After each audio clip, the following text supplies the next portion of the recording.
Bonjour à toutes, bonjour à tous. Donc voici une nouvelle vidéo sur un système d'exploitation Linux, encore une fois bien évidemment. Et là on va s'intéresser à un système qui s'appelle ASOS, que l'on voit là ici, avec ce beau petit logo assorti de ces écrans. On ne va pas dire la marque, mais ça ressemble beaucoup à du Apple au niveau des écrans. Mais bon, le plus important ça va être le système d'exploitation lui-même, sa couleur, enfin tout ce qu'il y a dedans, parce qu'il s'agit aussi d'un design complètement différent de ce qu'on a l'habitude d'avoir. Voilà, voilà. Allez, donc on va s'intéresser déjà à la bête.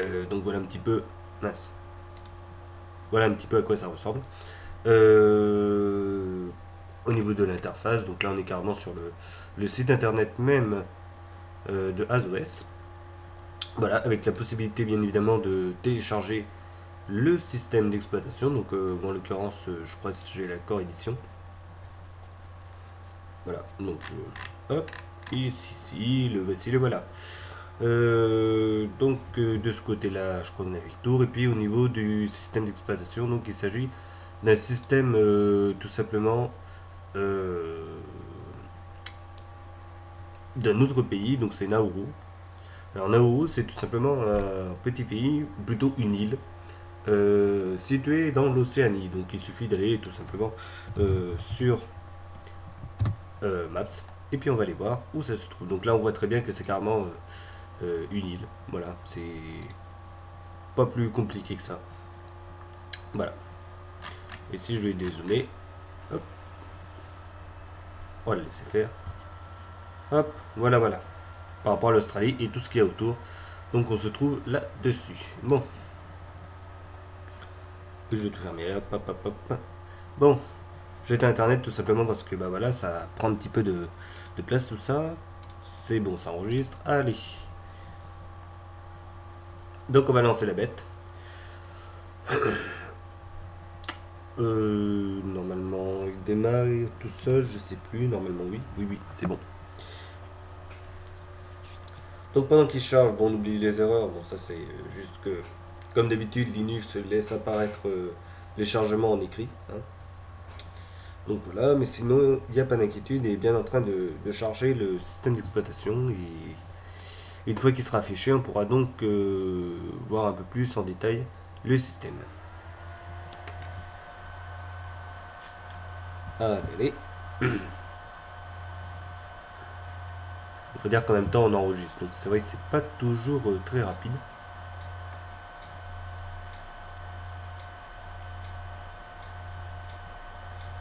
Voilà, donc là on a directement accès à la page de login. Donc bon, le petit blanc là comme ça, mais bon, il fallait le temps qu'il se mette en place. Donc assez simple, assez sobre, même plus que sobre, hein, parce que de toute façon c'est très light au niveau du design. Là quelque chose, voilà, si je me mets ici, hop, je peux choisir la session que je veux lancer, en l'occurrence je ne vais pas changer. Là la langue, bon, mais pas besoin. Et puis l'autre, c'est tout simplement si on veut éteindre ou pas. Allez.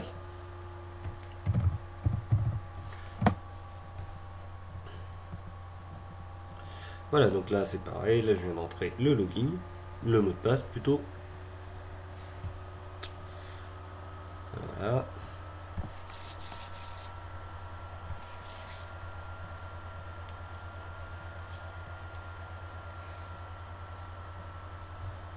Voilà, c'est bon, chargé.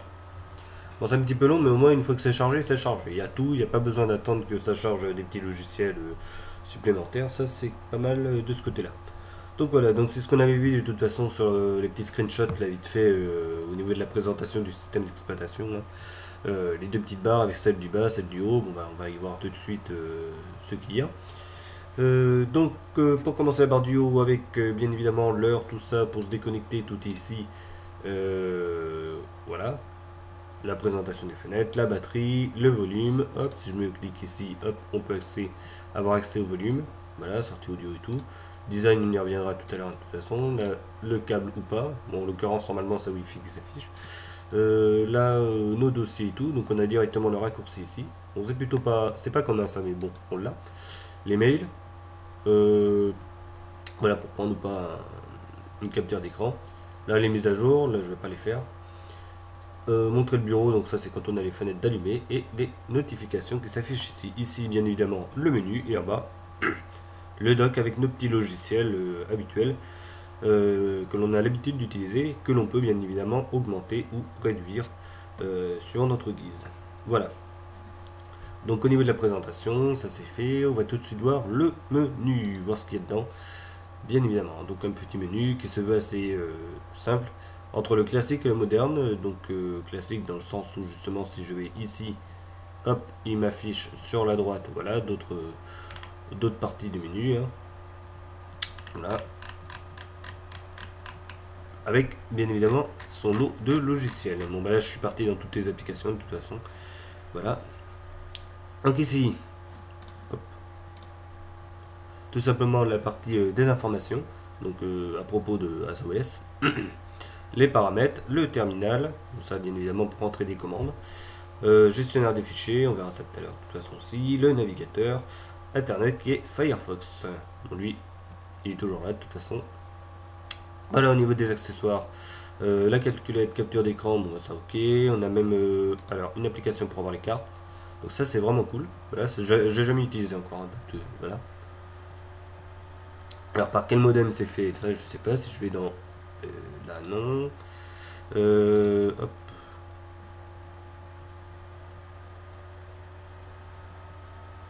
Voilà. Il dit que je suis à côté de New York. On sait pas trop ça mais c'est pas grave. Ok. Bon bah. Allez. Limoges, Limoges, Limousin, c'est ça. Allez, déplace-toi. Oh, ça va, c'est comme c'est correct. Bon, ça rame un petit peu, mais bon, je pense que ça devrait aller mieux sur un PC en fixe, en dur. Hop. Voilà. Alors, hop, c'est cool. Si je fais ça, non. Si je fais ça, ça fait rien. Si je fais ça, ça glisse. Ok. Donc, il y a que le clic droit. On n'a pas la vue satellite, par contre. Bon, peu importe.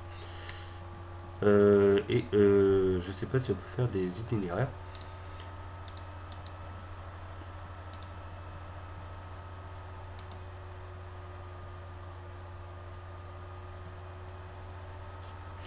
Non, apparemment, il ne le prend pas. C'est dommage. Bon, alors, si je regarde ici, data, ok, MapQuest, open. Bon, apparemment, c'est pas du Google, en tout cas, au niveau de la carte. Mais, bon, voilà. On a l'application carte, c'est ce que je voulais voir. Voilà, donc, créateur de clé USB, disque pour partitionner le disque.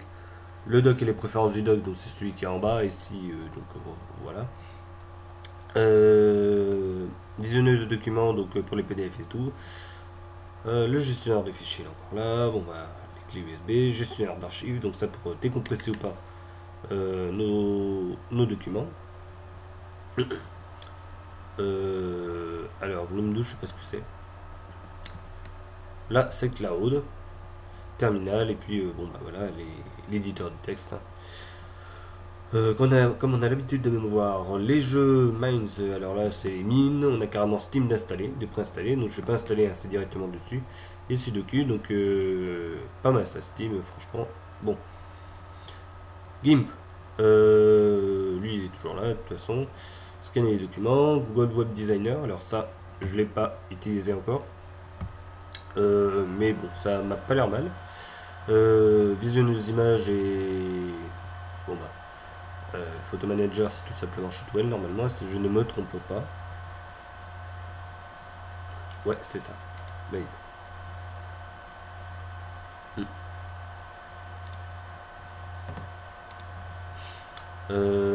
graphique c'est fait. Internet, bon bah là, Internet comme d'habitude. Hein. Torrent à prendre avec précaution. Twitter, Gmail, donc ça c'est. Ouais, ça. Pour envoyer les mails. Navigateur Firefox, on l'avait vu tout à l'heure, le cloud. Et les nouvelles via RSS. Bureautique, bon bah là, voilà. On a carrément la suite Office qui ressemble à celle de Microsoft. Donc ça va s'afficher. Oui. Ah bon bah depuis on est passé à une version un petit peu plus supérieure, on va dire. Ah, ok, close, cool, c'est bien. J'ai compris. Voilà, donc comme il se présente, bon, bah, on va fermer la page de présentation. On va ouvrir un nouveau document pour que ce soit un peu plus correct. Bon, bah voilà, rien à dire dessus. Je crois que j'avais vu de toute façon ça sur une autre vidéo, donc Kingsoft Office. Le clone parfait fait par les Chinois de Microsoft Office, mais seulement avec les options de LibreOffice uniquement. On va pas aller jusqu'aux effets de style, la 3D et tout le bazar qu'il y a dans Microsoft. Mais bon, pour du gratuit, c'est vraiment très bien oui, sophistiqué. Le design est parfait. Donc voilà, juste à le mettre en français. Mais bon, ça en même temps, il n'est pas français de base, le système d'exploitation. Bureautique, ça c'est fait de toute façon. Calendar, hop. Bon bah là on a la météo, bon, ça, reconnaissance vocale. J'ai pas été chercher voir si ça marchait. Programmation, on a vu, c'est bon. Graveur de disque, Kazam, c'est tout simplement pour prendre votre écran en vidéo, tel que je le fais là. Seulement via une application, une interface graphique. Lecteur VLC préinstallé, ça c'est cool. Musique, bien évidemment les trucs habituels, hein, on les laisse de côté. Hop, valider. Aucune musique.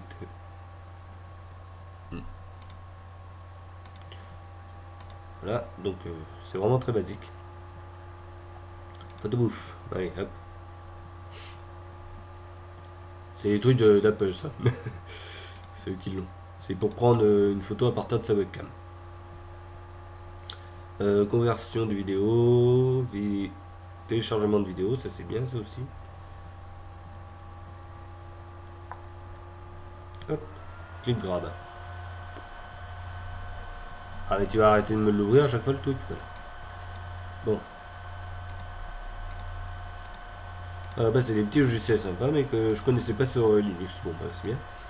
On apprend des choses. Hop. Alors, son vidéo, oui c'est ça. Édition de vidéo, bon ça. Bon je vais quand même l'ouvrir. Hop, là. Voilà, voilà. Erreur. OpenShot, ok. Comme ça on sait. Bon, OpenShot, donc c'est un logiciel qui est fait pour le montage vidéo. Assez simple d'utilisation et à peu près complet. Enfin, il fait le boulot quand même. Donc voilà, un petit logiciel très sympa qui fait le boulot sans problème et il n'y a pas trop de soucis. Et perso, moi, je préfère quand même KD en live qui est quand même un peu plus complet. Mais bon, après ça, c'est un tout petit peu plus compliqué, on va dire. Voilà. Préférence, bon, ça, il n'y a pas grand chose, hein, l'affichage et tout. On va dire c'est les configurations. Voilà, donc le panneau de configuration, tout simplement listé dans un menu. Donc on va y revenir après, de toute façon, notamment pour le thème. Les emplacements, ça on a vu, documents récents, il n'y en a pas. Voilà, administration, bah tiens, ça je n'avais pas fait. Donc gestionnaire de pilotes, donc pour installer ou pas des pilotes propriétaires tels que les cartes graphiques, tout ça, ça y est. Htop. Hop. Pour voir combien que ça consomme. Un petit peu quand même, hein, 536 mégas à vide, c'est pas mal. Hop. Administration, oui, parce que ça en fait j'avais sauté, j'ai pas fait attention. Bloqueur de domaine.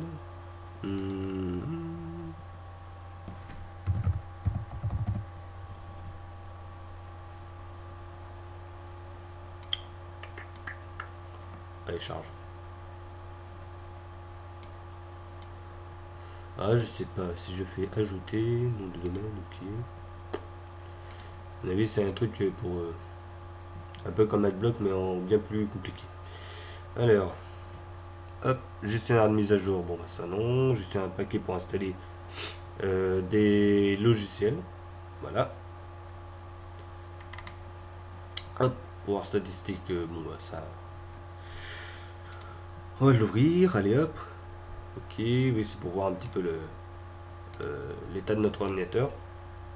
Hop, historique. Bah, c'est cool parce que de toute façon, c'est chargé. Administration, on revient dessus. Hop. Bon, bah là pour nettoyer le système de contrôle. Hop. Voilà. Bon, bah. Tous les paramètres. Son, ok. Hop, si je vais dans son. Voilà. Ok, ok. C'est cool, c'est cool. Bon, allez, on va passer à la deuxième partie. Donc, la consommation qui se veut quand même assez poussive de ce côté-là. Donc 540 mégas de RAM. Donc, évidemment, j'ai quand même alloué un minimum d'espace, 1700 mégas de RAM, parce que je savais de toute façon qu'il consommait un peu. Voilà, alors, bon, ouais, il suffit que je lance Mozilla et tout, et puis c'est bon, on explose tout, hein. Voilà. Au niveau de la consommation, au niveau du processeur, bon bah ça utilise un petit peu, mais bon c'est quand même correct. Ça fait à peu près ça fait le boulot, mais sans plus, c'est correct. Je vais ouvrir Firefox. Voilà. Oh, cool. Qu'est-ce qu'on peut faire? Ben, on va faire tout de suite le test.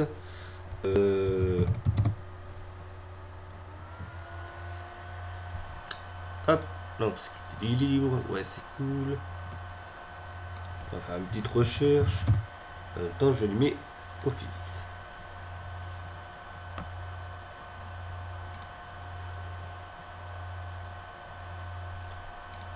Voilà, bon, il y a des mises à jour à faire, mais peu importe. Hop, allez. Voilà, document, ça c'est fait, j'allume Internet. La musique, on va allumer VLC, son vidéo avec un vrai truc, VLC, hop. On va attendre qu'il s'affiche. Voilà, voilà. Rien de plus, c'est cool. Ah bah tiens, la fonction exposée, c'est cool ça aussi. Là c'est bon, notre petite image, cool. Ouvrir dans un nouvel onglet. On voit qu'il n'y a pas tout de bien français quand même. Voilà, bon bah ça peu importe. Hop, notre petite image. Et on va voir combien ça consomme. Voilà, donc là on est à 830 mégas de RAM d'utiliser. 3 petits onglets ouverts encore, c'est cool. Oui. Hop. Ça je ferme. Voilà. Bon bah ça va encore, mais bon, on sent quand même qu'il faut y mettre les 2 Go de RAM malgré tout. Parce que bon, on a vite fait d'ouvrir des onglets. Hop. Voilà, j'en ai ouvert quelques-uns comme ça au hasard. Bon, enfin au hasard façon de parler. Donc une fois que c'est fait, tiens, je sais pas si vous voyez aussi, il y a un effet 3D là, c'est quand même cool. Sympa ça. Hop. Là, je vais prendre celui-là. Et lui. Celui-là. Allez, c'est parti, charge. Donc là, il est en train de me charger les onglets petit à petit. On voit que ça consomme pas tant que ça va encore. Bon, ça va, c'est pas trop, c'est correct quand même dessus. Bon, c'est vrai que c'est un petit peu transparent là sur les bords. C'est de petits soucis. Ok, ok, ça c'est vu, c'est bon.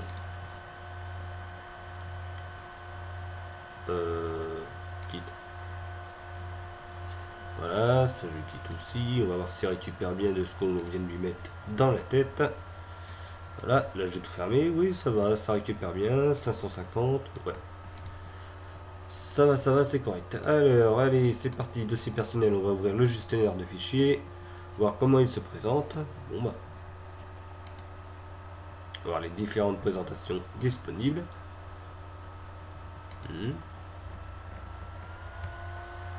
Hop, gestionnaire avec des onglets, ça va, c'est bien, ça s'ouvre. Donc franchement, oui, c'est bien fait quand même. Ouais. Ok, si je vais ici, hop, computer, on a accès à tous nos fichiers. Ça c'est bien, c'est gentil. Hop, rechercher.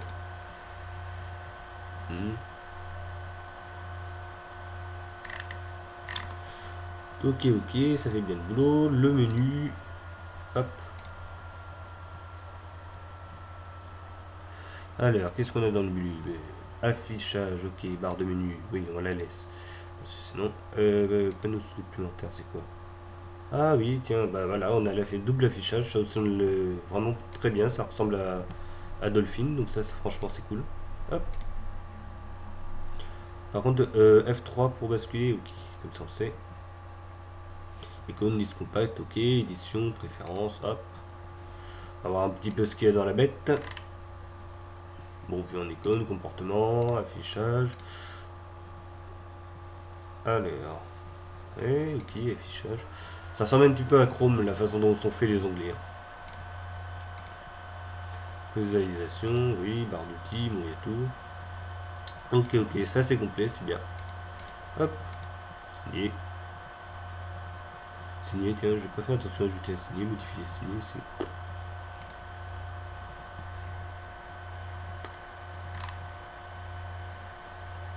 Ok. Là, pareil, si musique, je le mets là, sur le côté, je vais l'ajouter, je vais l'ajouter ici. Ça marche, ça se met à raccourci, c'est bien, c'est cool. Ok, c'était pour le gestionnaire des fichiers, bon point ça de toute façon. Hop, voilà. Bon, lui, il nous a récupéré de la mémoire, je sais pas d'où. Voilà, de ce côté-là, on va s'intéresser maintenant au design. Oui, parce que le design qui est quand même assez particulier. Quand même très élégant, faut l'avouer. Il n'y a pas de fioriture, les menus sont quand même, on va dire, bien faits, il y a un petit peu de transparence. Alors, je vais voir ce qu'il consomme autant là, parce que ça m'étonne quand même. Mise à jour. Ok.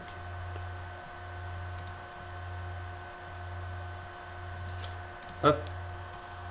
Donc le design, voilà. Comme bien.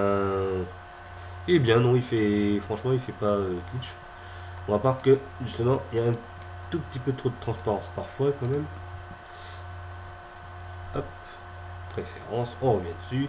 Le thème, hop. Il faut aller tout en bas dans les T, thème, hop, voilà. Ça va s'afficher. Alors, le thème, c'est Tirhim. Donc, il faut savoir qu'on a actuellement un style de bureau, normalement, qui est Cinnamon. Et donc, il a un certain nombre de thèmes, en l'occurrence, de présent. Voilà, donc ça, c'est ceux qui sont installés, qu'on peut activer ou pas. Les obtenir en ligne, donc là, on se met là-dessus, ça va s'afficher. Ça, je crois qu'il est en train de faire une connerie, lui, depuis tout à l'heure. Non, c'est bon. Voilà, donc ça c'est tout simplement pour en rajouter.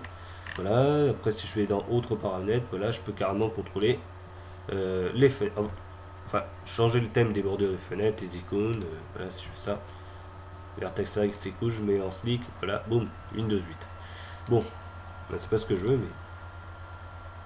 Voilà, et après si je veux changer, je prends par exemple iOS. Tac, appliquer. Attendre qu'il fasse son taf.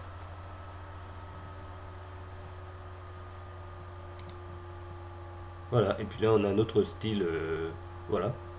Bon, j'ai mis iOS au hasard, bien évidemment, c'est pas... Même si on est loin d'avoir iOS. Voilà, donc il y en a plusieurs comme ça, franchement c'est sympa, ça fait bien le taf. Si je prends 8, appliquer, hop, voilà, boum, là Windows 8, j'allume ça. Puis on se retrouve carrément avec le style un peu cubique de Windows. Un style que j'aime pas trop d'ailleurs. Voilà. Hop, bon, il y en a plusieurs. Loki qui ressemble plus à Android. Hop, appliquer. On va pas tous les faire, mais voilà, pour montrer. Hop, c'est beaucoup plus dark. Voilà, il est où le bazar? Hop, on va retourner dessus. Hop, je vais prendre la petite barre. Ouais, c'est ça. Appliquer, ok. Voilà, c'était le thème qu'on avait. Ok, cool. Voilà, de toute façon, je crois qu'on a fait le tour. On va passer au point fort et au point faible parce que je crois qu'on a tout fait. Oui, le doc on a vu. De toute façon, le doc, ce que j'ai fait aussi, c'est que j'ai demandé à ce qu'il reste toujours visible. Parce que sinon, dès qu'on bougeait la fenêtre, évidemment, le truc il partait. Ou si on agrandissait la fenêtre, ça partait aussi. Et il fallait absolument mettre la souris vers le bas pour pouvoir la retrouver. Voilà. Je l'avais pas dit, mais voilà, il y a la petite fonction exposée qui est sympathique, qui présente toutes les fenêtres ouvertes. Donc ça on a vu. Je vais ouvrir le gestionnaire de fichiers. Hop. Les deux sont là, c'est cool. Et on voit que ça bouge toujours. Nickel. Hop, ça j'éteins. Allez, les points forts, les points faibles. Point fort tout d'abord, beau design. Déjà de base, une façon de gérer tout ça un peu différente. Voilà, c'est osé, c'est bien fait. Le gestionnaire de fichiers très complet, c'est ce qu'on a vu avec l'affichage. Donc les onglets ils y sont toujours, mais le panneau supplémentaire, voilà, le double affichage. Franchement, ça c'est cool pour faire le glisser, déposer et tout. Ça on l'a sur d'autres films, mais voilà, il est d'office dedans. Donc ça, c'est vraiment quelque chose de cool. Voilà, donc au niveau des points forts, quoi d'autre au niveau des logiciels aussi, on a quand même beaucoup euh, de logiciels de préinstaller, des trucs qui sont quand même sympathiques, comme hop, revient là, Steam, qui est donc installé, hop, dégage là. Quoi d'autre? Bureautique, voilà, au niveau des logiciels, on a le clone de Microsoft Office, bon ça c'est vraiment très bien. Calendar, j'ai pas été voir dessus. Bon après, il y a des petits logiciels qui sont ajoutés par-dessus, donc comme Maps, des choses comme ça. Bon, je trouve pas super complet, mais au moins ils ont le mérite d'exister. Voilà. Quoi d'autre, quoi d'autre? Je crois que au niveau des points forts, on a fait à peu près le tour. 6 points forts aussi, je vais retourner sur le terminal. Au niveau de la consommation de la RAM, bon, on dit que c'est un point faible, mais un point fort aussi, tout simplement parce que c'est pas non plus énorme. À l'heure actuelle où justement les Windows, les Mac utilisent 1 Go de RAM facile, à vide, bon, on va dire que c'est 120 mégas, c'est pas non plus la mort. Voilà, enfin 500 au départ. Voilà, c'est un point faible comme non, c'est un point fort comme un peu un point faible pour la plupart des systèmes Linux qui se qu'on doit que l'on peut installer pour les vieux PC. Donc celui-là non pas trop. Préférez quand même des PC qui ont au minimum 2 Go de RAM, mais sinon voilà, tout marche bien. Point faible, bon bah va pas y en avoir beaucoup de toute façon. J'en ai pas vraiment. Si quand même les logiciels qui sont fournis avec, là j'allume la musique, voilà, qui sont un petit peu trop basiques à mon goût, je trouve que ça manque un petit peu de, enfin même beaucoup d'options. Voilà, c'est que là c'est juste un lecteur de musique, on peut pas avoir accès aux radios ou des choses comme ça via l'interface même du logiciel. Donc c'est un petit peu dommage. Deux trois petits trucs comme ça qui pêchent, mais bon ça va encore, c'est pas non plus la mort. Voilà, donc ça c'est le petit point faible, et puis éventuellement sur le thème peut-être obscurcir un tout petit peu plus quand même les menus, que l'on soit un peu plus clair. Là c'est transparent c'est certes, mais pour le coup on voit un petit peu trop ce qui est derrière. Mais bon, voilà, ça c'est vraiment pour dire des points faibles, parce qu'il n'y en a pas beaucoup quand même. Voilà, voilà. De toute façon on a fait le tour, là je vais me déloguer. Voilà, ça on avait vu, tout est vu, c'est... Allez, éteindre. Hop, allez. Bon, on va le laisser s'éteindre le bestiau tranquillement. Au niveau de la note, bah, franchement, pour un truc comme ça, si dernier petit point faible, il n'y a pas tout de retranscrit encore en français. Voilà. Peut-être parce que c'est pas très connu, que ça attend encore d'être amélioré au niveau du système plus connu avant que ce soit vraiment tout en français. Mais voilà, c'est vraiment deux trois petits trucs qui sont pas non plus énormes. Voilà, donc niveau de la note, je mettrai un bon 14 sur 20. Voilà pour ce système qui se veut quand même assez design, ça change de ce qu'on a l'habitude d'avoir. Donc là par exemple là c'est le bureau KDE mais en version un peu futuriste, celle qui viendra plus tard. Donc on voit que ça change pas beaucoup, une barre, l'horloge, les fenêtres comme on a l'habitude d'avoir, il n'y a pas de dock, il n'y a pas de tout ça. Que là ça change au niveau du design, il y a une envie de faire quelque chose. Et de faire qu'on différencie des autres, même si le dock ça appartient à Mac. Bon, la façon de le faire est différente. Voilà. On propose une autre utilisation, une autre façon de faire, donc ça c'est bien. Voilà, voilà, donc c'est fait pour ce système d'exploitation. En attendant, je vous retrouve pour une prochaine vidéo. Et à bientôt.